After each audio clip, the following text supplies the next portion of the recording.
Ice का नाम सुनकर ना जिनके पास कोई स्टेटस नहीं है भाई उनकी रूह कांप जाती है। लोग छुप छुप कर रहना शुरू हो जाएंगे। इंडिया में से 17,940 ऐसे लोग हैं जो कि इस डिपोटेशन लिस्ट में है। ये नहीं किया टैरिफ लगा दूंगा। दिक्कत अमेरिकन लोगों को होने वाली है। क्रॉस करने में 70 से 80 लाख। अब जिस जगह से आए हो उसी जगह वापस चले जाओगे। अगर भाई मुझे बोले, मेरी सगी बहन मुझे बोले ना कि बॉर्डर क्रॉस करके आना चाहती हूँ, मैं सीधा उनके मुंह पर, जितने भी लोग लीगली आना चाहते हैं बिल्कुल आओ, वीजा लेकर आए तो आपको आते ग्रीन कार्ड ना भाई, ये मत सोचना। तो बर्थ राइट सिटीजनशिप को भी हटाना चाहते हैं तो सोचो इमिग्रेंट तो दूर की बात।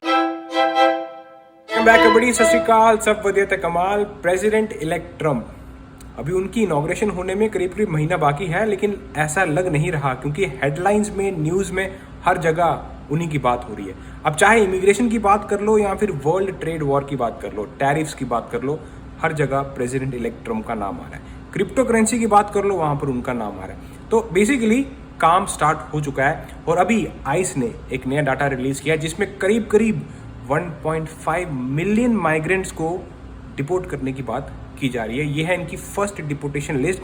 उसमें से 18,000 लोग अपने देसी इंडियन भी आते हैं। United states immigration and custom enforcement, ice का नाम सुनकर ना बेसिकली अनडॉक्यूमेंटेड जैसे इलीगल लोग जिनके पास कोई स्टेटस नहीं है भाई उनकी रूह कांप जाती है। ये बात सही है क्योंकि जब ट्रम्प उनकी एडमिनिस्ट्रेशन आ जाएगी ऑफिशियली ऑफिस में, ये चीज़ हमें देखने को मिलेगी। लोग छुप छुप कर रहना शुरू हो जाएंगे। ट्रम्प एडमिनिस्ट्रेशन आइस को पावर दे देगी कि भाई आप पब्लिक एरिया में जाकर रेड मारो।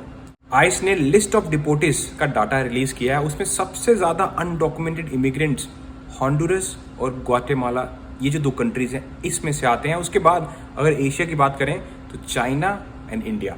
इंडिया में से 17,940 ऐसे लोग हैं जो कि इस डिपोटेशन लिस्ट में है।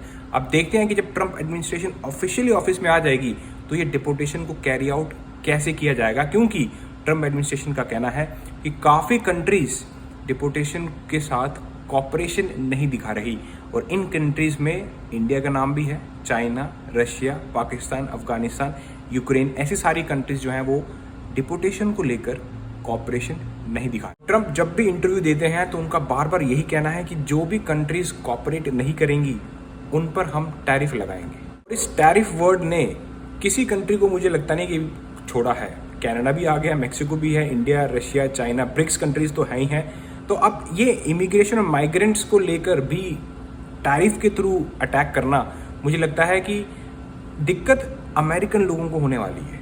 वो इसलिए होने वाली है क्योंकि जिस तरह से टैरिफ हर जगह आ रहा है कि भाई अगर ये नहीं किया तो टैरिफ लगा दूंगा, ये नहीं किया टैरिफ लगा दूंगा, तो यहाँ का जो आम बंदा है ना यार, उसकी पॉकेट भारी हो जाएगी। और ऐसा मैं नहीं कह रहा हूँ, गोल्डमैन सैक्स के सीईओ कह रहे हैं, डेविड सॉलोमन, उनका कहना है कि इन टैरिफ्स का रिएक्शन अमेरिका पर, अमेरिका की जनता पर देखने को जरूर मिलेगा क्योंकि ये टैरिफ का impact could lead to slow growth of America. क्योंकि अगर हर बात में टैरिफ का ही सोल्यूशन लेकर एडमिनिस्ट्रेशन आती है तो जितने भी लोग अमेरिका में रहते हैं, अब अमेरिका में ये मतलब नहीं कि आप यूएस सिटीजन की बात हो रही, नहीं, जितने भी लोग अमेरिका में रह रहे हैं, अब चाहे आप लीगल हो, इलीगल हो, यूएस सिटीजन हो, ग्रीन कार्ड होल्डर हो, सभी लोग इम्पैक्ट होंगे क्योंकि खाना तो आप भी खा रहे हो, कपड़े आप भी पहनते हो, घूमना फिरना आपको भी होता है बाहर।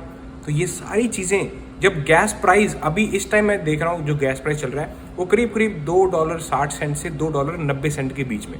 अभी देखते हैं ट्रम्प एडमिनिस्ट्रेशन जब आती है तो कम होगा या ज़्यादा होगा। और प्रेसिडेंट इलेक्ट ट्रम्प भी अपनी जगह सही है। उनका कहना है कि जब अमेरिका किसी दूसरी कंट्री को एक्सपोर्ट करता है तब काफ़ी ज़्यादा रिस्ट्रिक्शंस लग जाती हैं, पर जब बाकी कंट्रीज अमेरिका में इंपोर्ट करती हैं तब तो कोई रिस्ट्रिक्शन नहीं।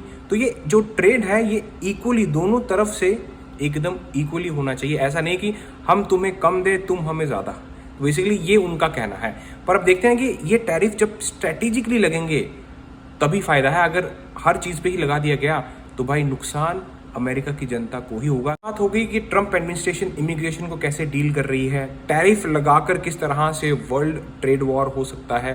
पर सबसे हैरान करने वाली बात यह है कि अनडॉक्यूमेंटेड इमिग्रेंट्स, अगर हम इंडिया की बात कर लें तो करीब करीब 7 लाख अनडॉक्यूमेंटेड इमिग्रेंट्स अमेरिका में इस टाइम रह रहे हैं। अब क्वेश्चन ये आता है कि जो लोग तो क्रॉस कर कर आ रहे हैं भाई, वो ऐसा तो है नहीं कि उनके पास पैसा नहीं, क्योंकि क्रॉस करने में 70 से 80 लाख एक बंदा लगा कर आ रहा है। तो आप सोचो 70-80 लाख लगाने वाला बंदा, ऐसा क्या हो रहा है इंडिया में जो लोग छोड़कर बाहर जा रहे हैं। ये सबसे बड़ा मुद्दा है, टैरिफ सबसे बड़ा मुद्दा नहीं। आखिर लोग अपनी कंट्री छोड़कर बाहर क्यों जा रहे हैं? अब चाहे आप लीगली आए हो चाहे इलीगली, मैं ये जरूर बोलना चाहूंगा, दोनों बंदों की इंटेंशन एक ही है, अपना देश छोड़ना है। तो ये सारी चीजें बहुत ही ज्यादा सीरियसली लेनी चाहिए अब इंडियन गवर्नमेंट को कि भाई ऐसा क्या है जो कि इंडिया में लोगों को नहीं मिल रहा। जो लोग इतने डेस्परेट हो गए हैं कि 70-80 लाख लगाकर अपनी पूरी जमीन बेचकर पूरा सब कुछ खाली कर कर यहाँ पर आना चाहते हैं, अमेरिका में बसना चाहते हैं। लेकिन अब अमेरिका भी इतनी ज़्यादा रिस्ट्रिक्शन लगा रहा है कि अब मुझे नहीं लगता कि फ्यूचर कुछ अच्छा होने वाला है इमिग्रेंट्स के लिए। अब इमिग्रेंट्स में लीगल और इलीगल दोनों आते हैं। एक बच्चा एक स्टूडेंट वीज़ा पर आया है और एक बॉर्डर क्रॉस कर आया है, भाई दोनों की एक ही ड्रीम है कि अब यहीं पर बसना है। आप सोच रहे हो कि इलीगली बॉर्डर क्रॉस करके चले जाएंगे, 70-80 लाख रुपया लगा देंगे, तो हो सकता है आप यहाँ पर पहुँच तो जाओ पर फिर से फ्लाइट में भरकर वापस उसी देश में छोड़ दिए जाओ जिस देश से आप आए थे।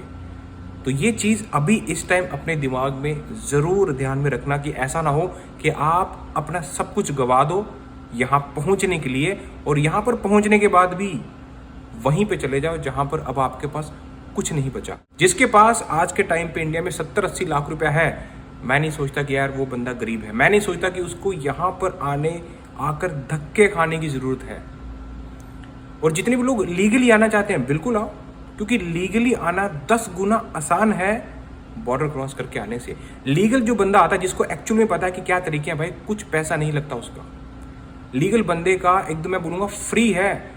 अगर हम कंपेयर करें जो बंदा बॉर्डर क्रॉस करके आ रहा है, जो 70-80 लाख लगा के आ रहा है, जो इंसान लीगली आया, वीज़ा लेकर आया, वो एकदम फ्री में आया। उसको कल को निकाल भी देंगे ना, उसको कोई दिक्कत नहीं होगी, बोलेगा ठीक है मेरा क्या है, लेकर ही क्या आया था वो। लेकिन जो बंदा बॉर्डर क्रॉस करके आया, पहले तो 70-80 लाख रुपया लगा कर आया, पीछे खाली कर आया, कुछ लोग तो लोन लेकर आए। तो अगर सोचो उनको वापस देश में छोड़ दिया गया, उसी देश में जहाँ से वो आए हैं, भाई मुझे नहीं लगता कि वो जी पाएंगे। काफ़ी लोग क्वेश्चन करते हैं कि सर हमें इलीगली बॉर्डर क्रॉस करके आना है, क्या आना चाहिए कि नहीं? भाई बिल्कुल नहीं। अगर मेरा खुद का सगा भाई मुझे बोले, मेरी सगी बहन मुझे बोले ना कि बॉर्डर क्रॉस करके आना चाहती हूँ, मैं सीधा उनके मुंह पर मना कर दूंगा। क्योंकि ट्रम्प एडमिनिस्ट्रेशन जिस तरह से भी वो काम कर रहे हैं, आप जिस जगह से आए हो उसी जगह वापस चले जाओगे। अगर आना है तो लीगली आओ, वीज़ा लेकर आओ। और ऐसा नहीं है कि वीज़ा लेकर आए तो आपको आते ग्रीन कार्ड ना, भाई ये मत सोचना, ये गलती मत करना। क्योंकि अब जिस हिसाब से यहाँ पर सिचुएशन बन रही है, मुझे लगता है कि आने वाले टाइम में एंटी इमिग्रेंट मूवमेंट बनने वाली है। अगर तो आपके पास 70-80 लाख रुपया है तो भाई आप गरीब नहीं हो, आपकी ज़िंदगी खराब नहीं है। उन एजेंटों के हाथ पे मत पड़ जाना जो बोलते हैं चलो अमेरिका में आपको ग्रीन कार्ड दिला दूंगा। ग्रीन कार्ड कोई नहीं दिला सकता। यहाँ पर लॉयर भी ग्रीन कार्ड नहीं दिला सकते, वो सिर्फ ऊपर वाला और आपकी खुद की मेहनत, बस यही दो चीज़। क्योंकि जिस हिसाब से ट्रम्प एडमिनिस्ट्रेशन आ रही है, तो मुझे नहीं लगता कि वो तो बर्थ राइट सिटीजनशिप को भी हटाना चाहते हैं। तो सोचो इमिग्रेंट तो दूर की बात। अब मैं तो आपको ऐसी किसी इंटरेस्टिंग वीडियो में नेक्स्ट मिलते देन चको फटे। लीगली आना, क्योंकि लीगल बंदा ऑलमोस्ट फ्री आता है यहाँ पर। उसको कोई निकाल भी देगा ना, उसको फिर भी फर्क नहीं पड़ता है, क्योंकि उसका गया क्या, लेकर ही क्या आया था।